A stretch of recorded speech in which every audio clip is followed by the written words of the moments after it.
In a lush, verdant forest, nestled between towering trees and flowing rivers, lived a small creature called the fossa.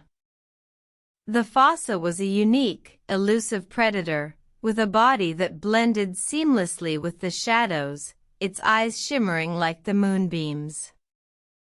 One day, the fossa noticed a fruit it had never seen before hanging from a tree.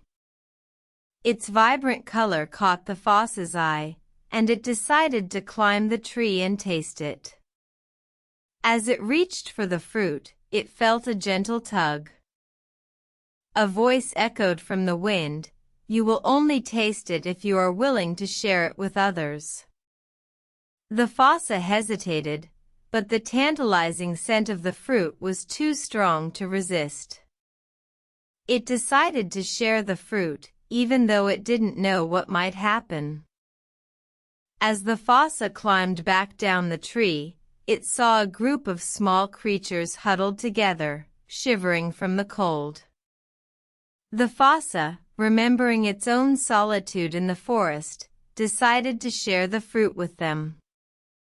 The small creatures were grateful, and their warmth spread throughout the fossa, filling it with a sense of belonging. The fossa learned that day that even the most coveted possessions can bring joy when shared.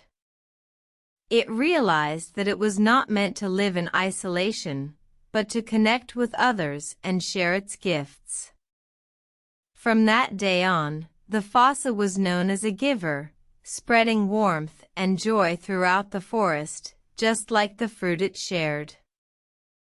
And so, the fossa's lesson remains today. In sharing, we find connection, and in connection, we find happiness.